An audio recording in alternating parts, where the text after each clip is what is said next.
मराठा समुदायाला कुणबी प्रमाणपत्र देण्याची मागणी मान्य करून महाराष्ट्र सरकारने ओबीसी आरक्षणात मराठा समुदायाची हिस्सेदारी फिक्स करणारा जी.आर. काढला, परंतु ओबीसींच्या आरक्षणात मराठा समुदायाची घुसखोरी नको अशी ओरड करत संपूर्ण ओबीसी समुदाय आंदोलनात उतरलाय। बघा आंदोलकांची काय भूमिका। भांडे साहेब, आज ओबीसीचा महामोर्चा नागपूर येथे निघालेला आहे। यशवंत स्टेडियम ते संविधान चौक हा मोर्चा पोहोचलेला आहे, काय सांगाल आपण? आज यशवंत स्टेडियम ते संविधान चौक या ठिकाणी ओबीसीचा जो मोर्चा पोहोचलेला आहे, जो महायुती सरकारने या महाराष्ट्रावर जो 2 सप्टेंबरच्या काळात जी.आर.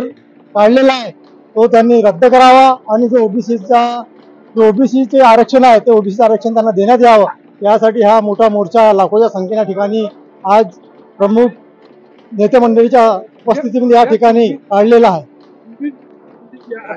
जे मराठ्यांचं असं मागणं आहे की आम्हाला कुणबी प्रमाणपत्र देण्यात यावे व सरकार मोठ्या प्रमाणामध्ये प्रमाणपत्र वाटत आहे व त्यांना कुणबी प्रमाणपत्र वाटून त्यांना संबंधित बनवत आहे, यावर आपलं काय म्हणणं?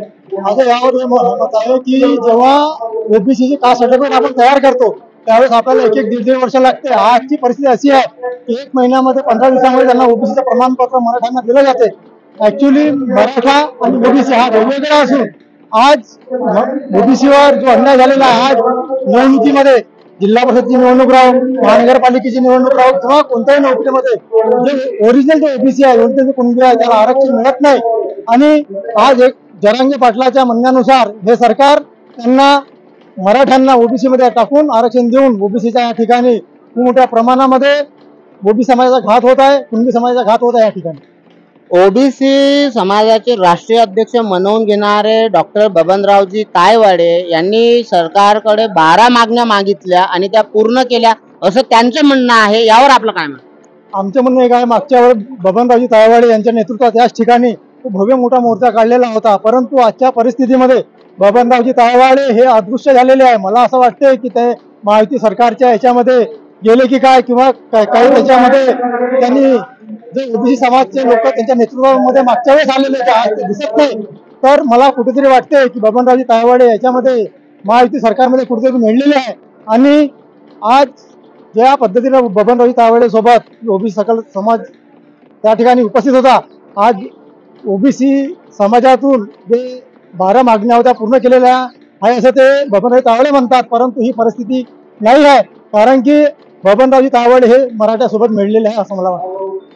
येणाऱ्या स्थानिक स्वराज्य संस्थांमध्ये याचा सरकारवरती खूप मोठा परिणाम होणार का असं आपल्याला वाटतं का? 100% येणाऱ्या महानगरपालिका, जिल्हा परिषद, पंचायत समिती ज्यावेळी स्थानिक सभा संस्थेच्या निवडणुकी आहे, आज या ठिकाणी विजयजी अध्यक्ष किंवा सुनीलजी केदार साहेब यांच्या नेतृत्वामध्ये ओबीसीचा मोर्चा निघालेला आणि 100% येणाऱ्या निवडणुकीमध्ये ओबीसी समाज एकत्र होऊन यांना या निवडणुकीमध्ये धावा शिकवल ही मी या ठिकाणी ग्वाही देतो।